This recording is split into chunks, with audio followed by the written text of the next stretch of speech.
And welcome to the Glam Reaper podcast, where we talk about life, love, and loss.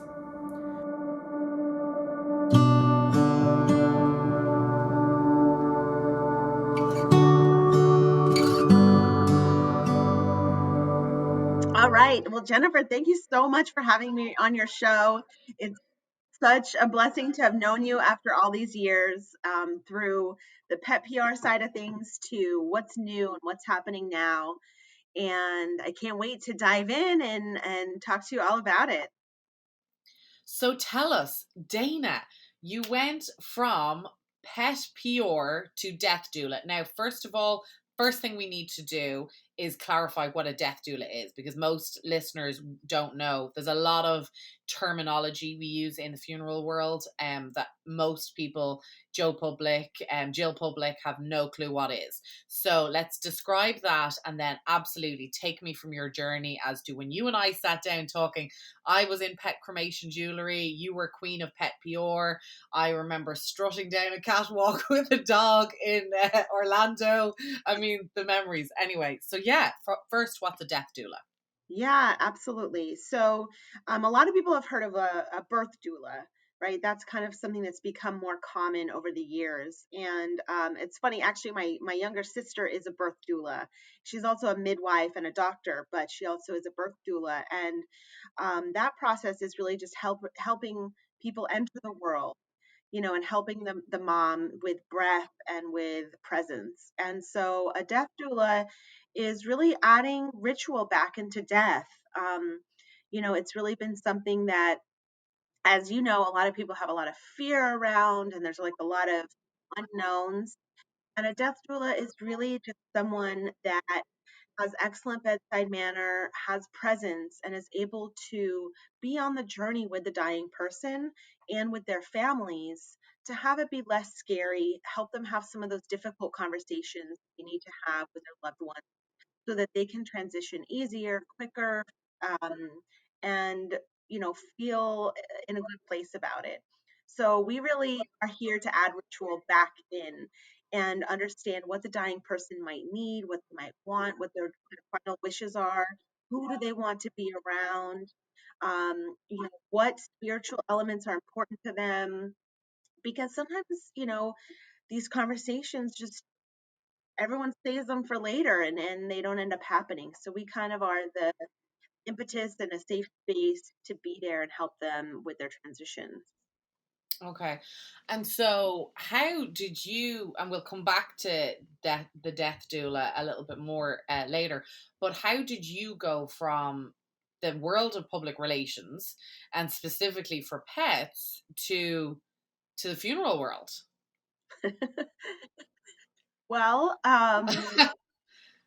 so this year, 2020, has been a little bit of a transition year for me. As you know, a lot of people are facing different challenges and different transitions. For me, this is something that I was actually planning towards.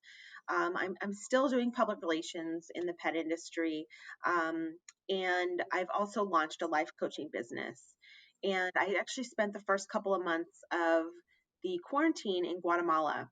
I had gone down to Guatemala for a conference that ended up not happening and ended up spending the first 3 months of quarantine down there. And while I was there, I shaved my head. And while I was As on you do. as you do, right? You do. You know, and and, Love it. um, and and launched the life coaching business. And as I was planning on it, and I've been working on writing a book. Anyway, I came Wow. back to New York in June. I adopted two cats, and I met with a friend of mine who's a dentist in New York, and she has a dog, and she's a dentist, and we know each other through kind of a spiritual connection. And she told me about the death doula program that she went through, and it's through an ELDA, which is the End of Life Doula Association. And she told me about it, and I just immediately resonated with it and went and signed up. And actually, because of COVID, I feel like it was really gave me an opportunity to do the training, um, because normally it was, in person in New Jersey, and it would not be something that I would probably normally do because I don't go to New Jersey very much. I don't really like going there. And Classic New Yorker. right. And so like the fact that it was on Zoom, I was like, great, it was like, I don't know, weekends during the month of August. And yeah, somehow being able to stay at home and do it on Zoom and go through the training that way just worked out for me. And so I'm just in the beginning. I'm a certified death doula. I haven't helped anyone yet with their transition, but I am. With COVID, things have been a little bit weird as far as being in person with someone. Um, but I will be volunteering in hospice in the coming months, and hoping to meet some people that way and be able to help them um, as it goes on. And hospice and death doula work really goes together Hmm. because, someone that is, maybe has been given 3 months to live, 6 months to live, that's the right time to start thinking about a death doula, not when you're met with like a sudden crisis. It's really like when it's coming, your quality of life is important to you. You want to be in hospice care, which usually means being at home, where the nurses come to you. And then it becomes like the death doula, we become part of the team. We become part of the hospice care team, and we help understand, like, what some of their signs are when they're like need their medication or need their food. And we don't give them those things, but we work with the hospice team to just make their life as comfortable as possible. So in a sense, because one of the things I like to do is not to be disrespectful to anybody, but is to dumb it down, is to dumb down things that, because I find, and maybe coming from Ireland into the United States and doing what I do in the funeral business, and having worked in corporate America and corporate Ireland and all these different, I do think that sometimes things elude us because they're not explained as well. So like one of the things I would say about a death doula, and you can correct me if I'm wrong, is you're almost like a non-family or friend advocate of the person who's dying, who's facing the most craziest experience that they've no experience of, and you're there to hold their hand, is Absolutely. effectively.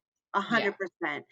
And we all have families, whatever those families look like, and whatever challenges or non-challenges those families face for us. And yeah, sometimes yeah, we're their advocate, and helping stand up for them and whatever their needs Mhm. are.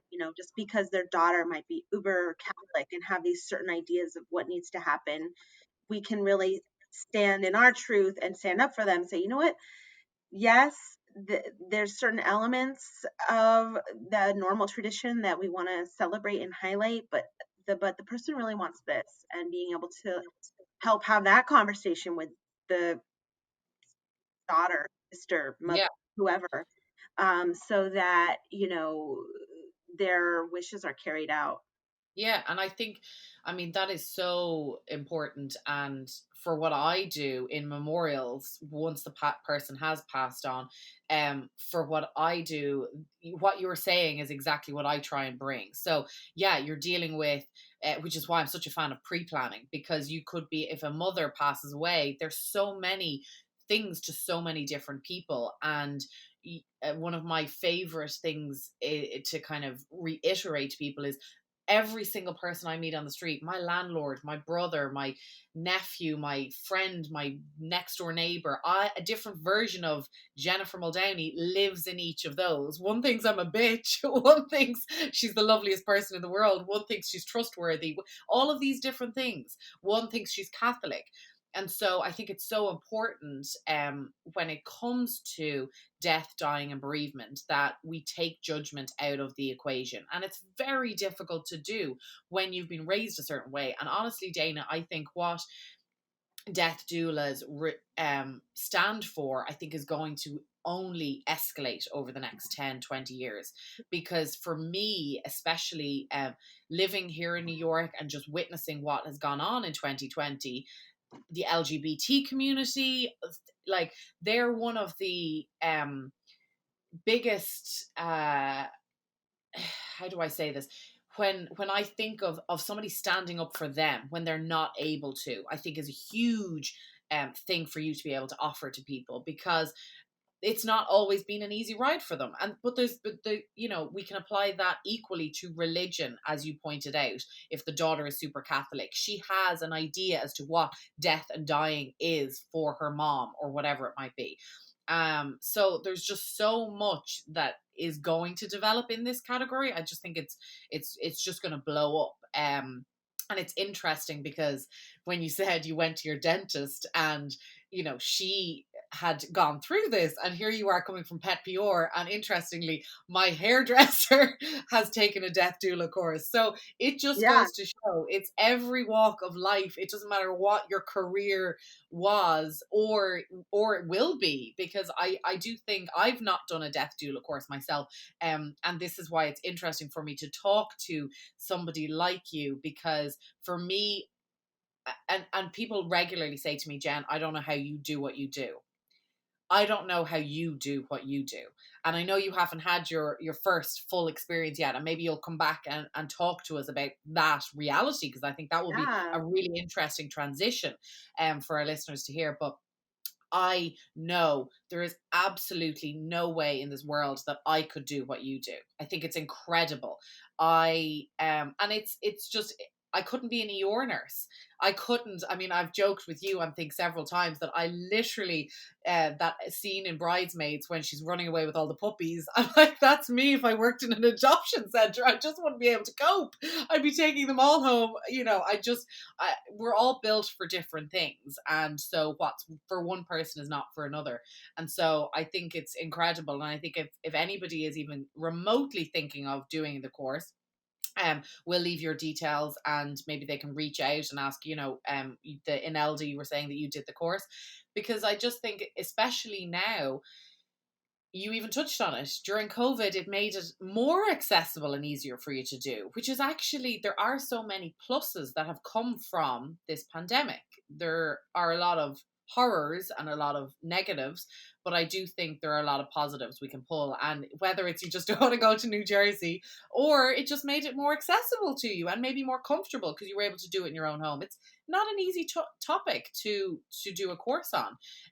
Can you maybe tell us, what was your, for the course itself, what was your favorite part and your least favorite part? Like, was there a part that terrified you, or you're kind of, yeah, you're kind of scared as to how you'll feel when it comes down to it? Because, let's be real, it's a very, yeah.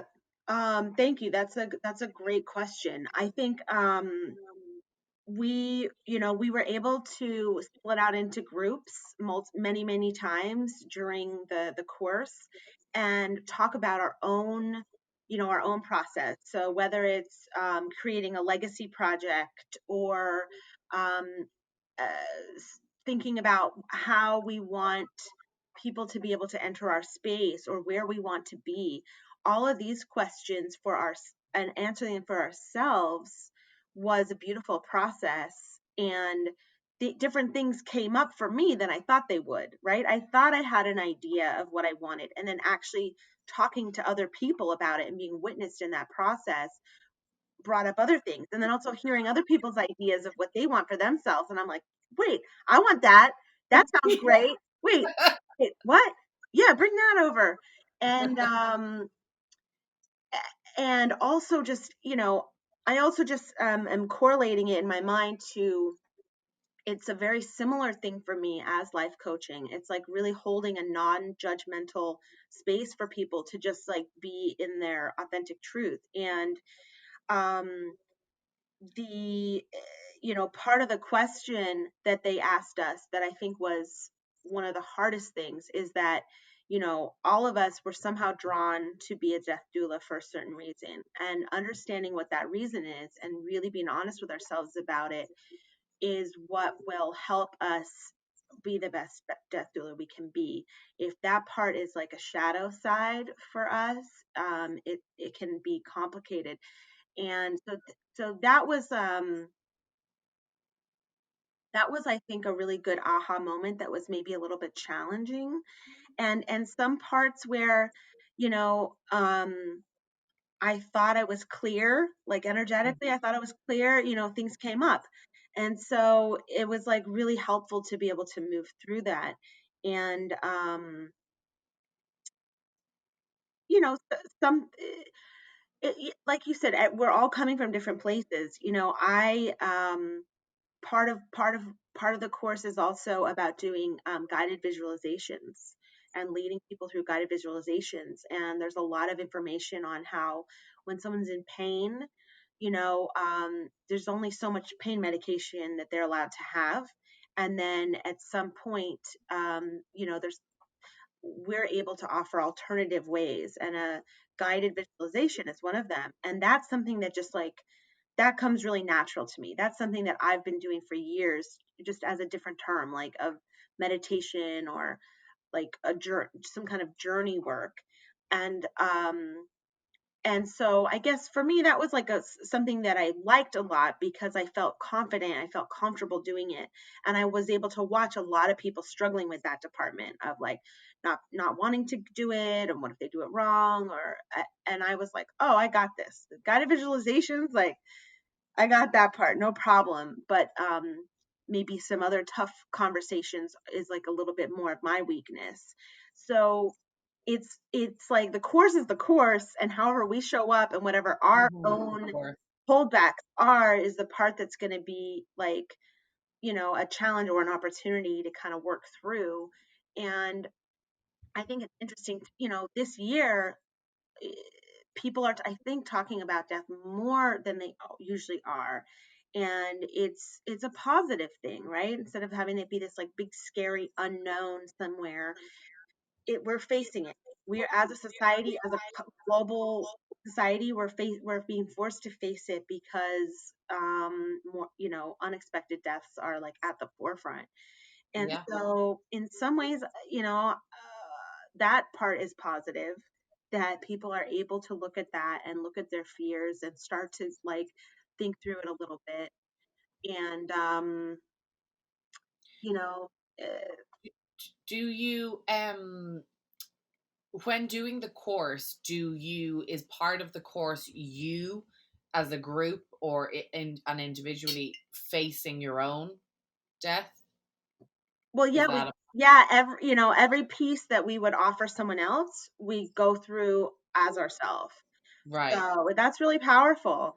It's really Yeah. powerful. Yeah, that's very powerful. It's a for me, that's such a powerful part of what I do on a daily basis. When you're faced with people's loss, it makes me appreciate every single person in my life. I do not hang up the phone without love you, bye, which something so small, but the amount of people I encounter on a daily basis that they're like, I don't know if I told them I loved them the last time I was talking to them, or whatever it might be, whatever your comfort level is, or whatever.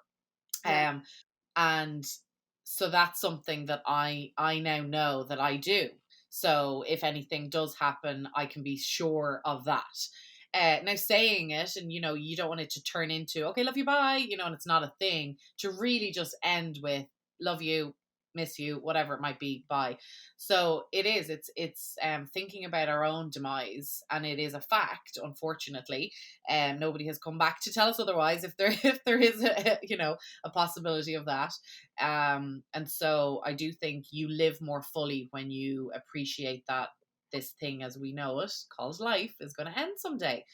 Um, One thing I actually, a book I read recently, I don't know if you've read it. It's actually by an English author, Catherine Mannix, and she was due to speak at an end of life convention in Ireland a couple of years back, and I was scheduled to be at it and unfortunately couldn't make it. So I got her book. It's called With the End in Mind. Mm, As far as I know, it's called With the End in Mind. I must double check that, but you should definitely check it out, because I yeah. felt as harsh as it was to try and read it, and she actually manages to. It's not that harsh, but it is a harsh topic. Like what we're discussing today is hard for people, the majority of people, to even talk about or resonate with. And as you said, 2020 is the year it's coming to the fore a lot more. But she manages in that book like for me, I work in funerals. I create beautiful memorials for people. Does that mean I'm okay with death? No, it doesn't. Like, I'm not an ambulance chaser, as I've, sometimes you get that. I didn't sit down with my mum and do her pre-plan and think, okay, if she goes tomorrow, I'm not going to be bothered. It's the polar opposite. My heart is, I cry at the drop of a hat. I'm highly emotional.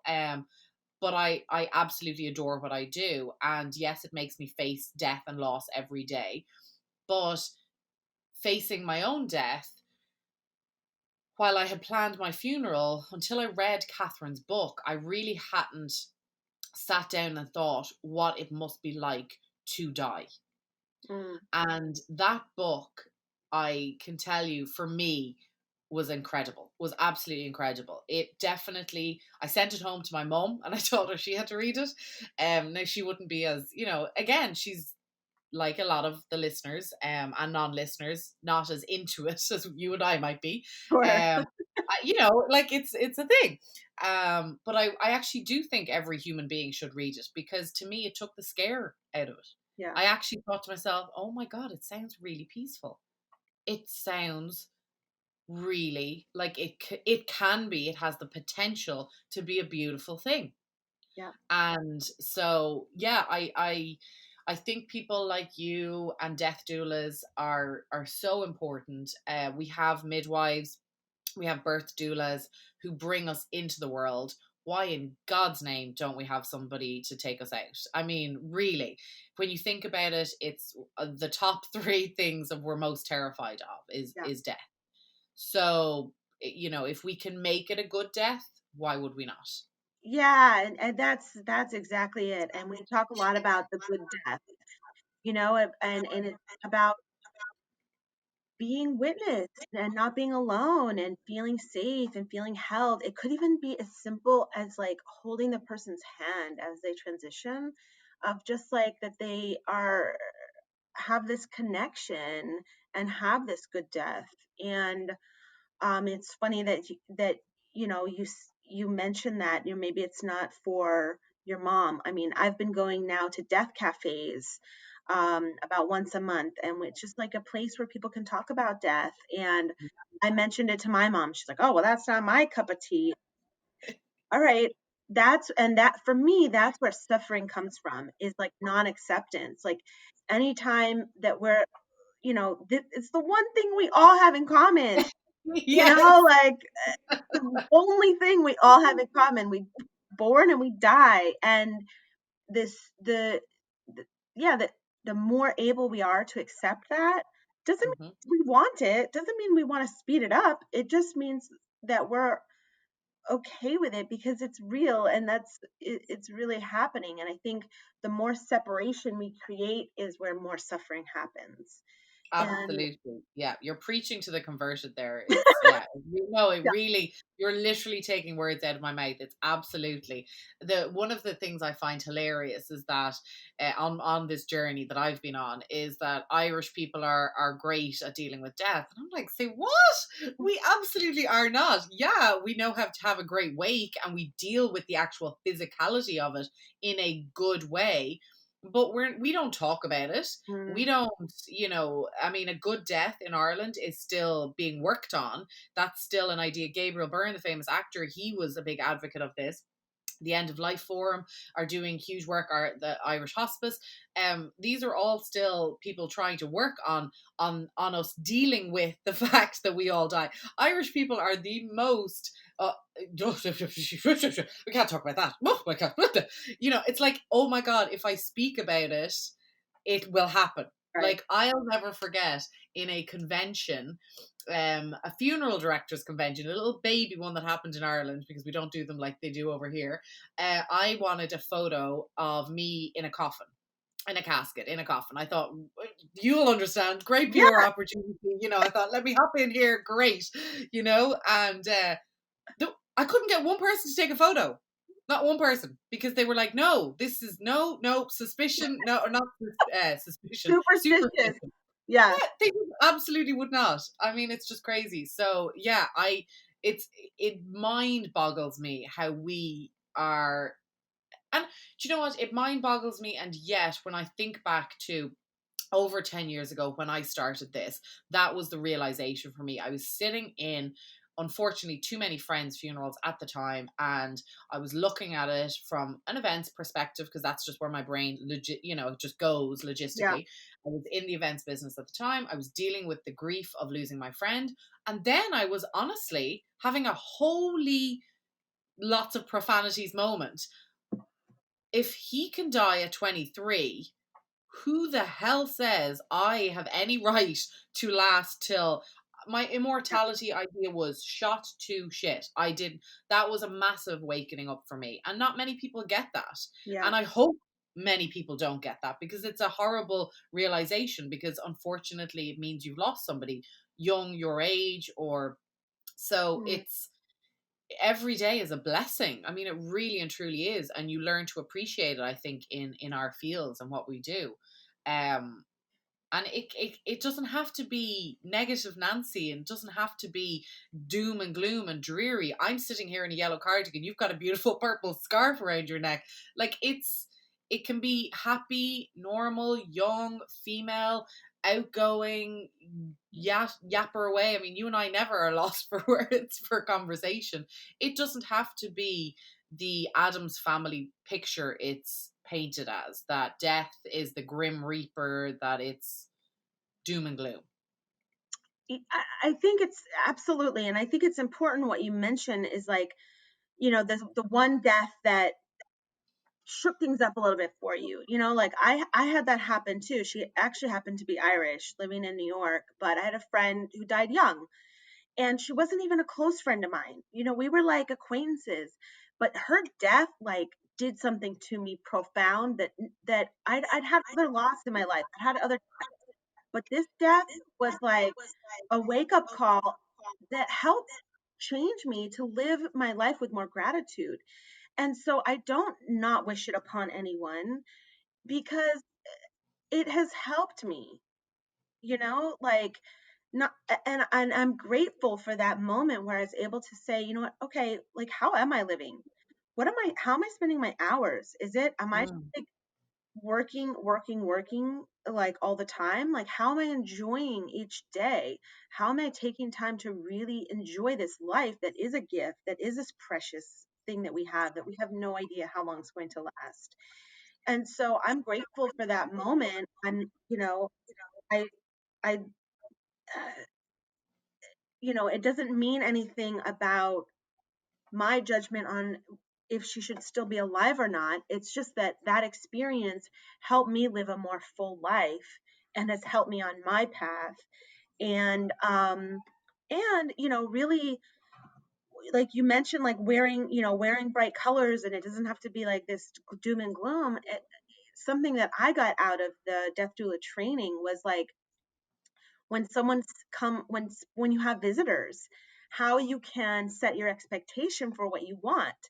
And so I was able to play around with the idea of like maybe whenever I die, that I would be here in this apartment looking over a view of the beach. When people come in to say goodbye to me, they have to take their shoes off. They have to sit in a gratitude chair and just take a moment to recenter themselves and not bring this shit from the traffic and the train and the person who knocked into them. Not bring any of that stuff to me. I don't want that. And Yeah.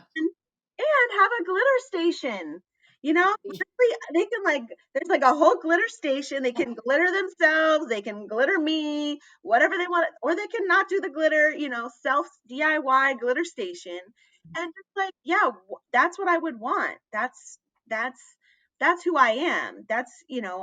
In my old apartment, I literally had a glitter station just in the living room for in case you needed some glitter. So why wouldn't I want to That's brilliant. incorporate those fun, juicy parts of my life into the ceremonial aspect of the goodbyes? Yeah. So I'm just laughing because I'm thinking, that prank practical joke of sending somebody a glitter bomb. You're like one of the few people who would love it. Who would be like, "You thought you were ruining my day? Hooray! This is amazing." that's brilliant. That is hilarious. It just goes to show, though, even that is, it's how you look at life. You can look at it one way, like you've just ruined my carpet, or you can look at it and go, look at all these beautiful sparkles somebody sent to me. It's interesting. Now, I do have a question too.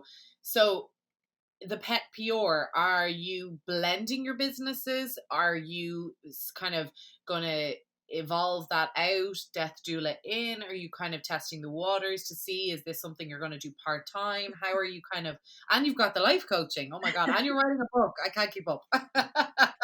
Thank you. Thank you, Jennifer. I feel like my friends are like, what are you up to? And I'm like, well, I'm running a PR business. I'm writing a book. I'm launching a life coaching business. I'm launching a life doula business. And they're like, yeah. And what else? And I'm like, no, that's what I have going on right now. Yeah. To me, that's enough. You're good. My CPA understands it. I feel like he's like the only one. He's like, yeah, that's a lot of stuff. Um, I am working on an exit strategy for the PR business that will probably happen as a slow fade over the next couple of years as I Right. ramp up the other parts. And the book should be done by the end of this year. Um, Do we so get a teaser as to what it's about?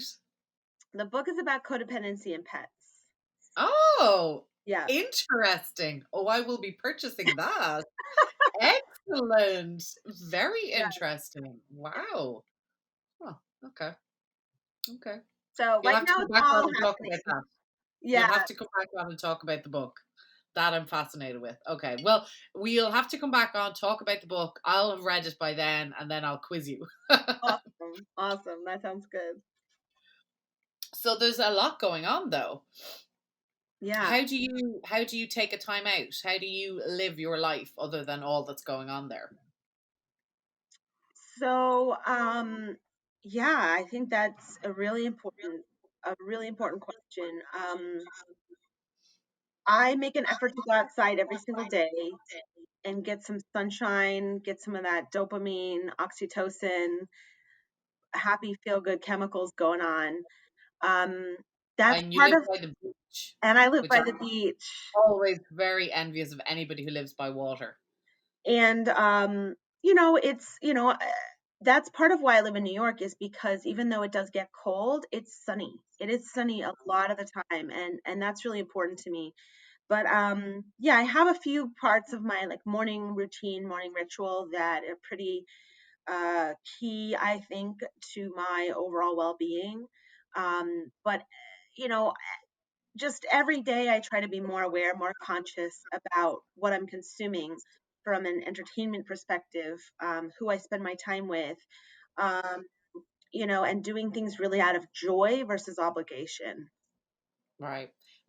What is it? Marie Kondo. So you're doing her for your life. Yes, Something doesn't bring you joy, out it goes. All yeah. right. Last question to wrap up. I'm just going to ask the hair. A, what made you do it? When I knew Dana, she had a beautiful mane of hair. So A, what made you do it? And B, will you ever let it grow back? It's fab, but I have two very important questions. Tell me. So yeah, I mean, the hair is part of the ultimate like letting go process. Um, I actually had a ritual. I put my hair into three braids, and one was for Okay. past, present, and future. And Wow. I cut off the braid for the past and I buried it. The present braid, I had a burning ceremony with my roommates in Guatemala, and then the future, I donated it. And so I for now I am keeping it short and just you know it, it's like the ultimate letting go. Even when I let it grow out and like I'm like a little chia pet out to here and then I cut it again, Yeah. it's just like a non-attachment again. It's like every just releasing, even like 2 weeks worth of life or like problems. It's just like another reset. It's beautiful. Um, Yeah, it's like a ritual. I mean, everybody has their own little, and that's one of the things that I think is important, especially at the moment with COVID, is for everybody to find what their ritual and what brings them joy and helps them. mentally deal with what's going on right now is so important. That sounded like such an incredible ritual. Like, I love that.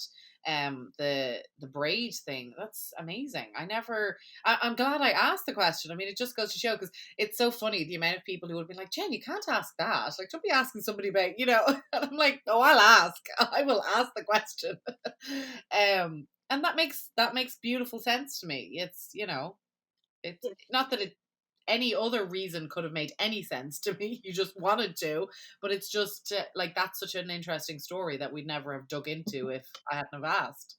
It's also Amazing. a reminder to myself of this path that I want to be on, as like really holding space and helping people in their life and their death, um, versus like in the marketing wheel.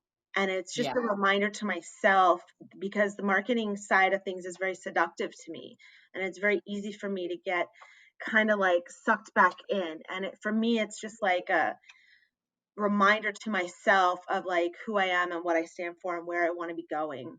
And I guess I'm flirting with the idea. My birthday's in January, and I'm flirting with the idea of letting it grow out in January when it's like Right.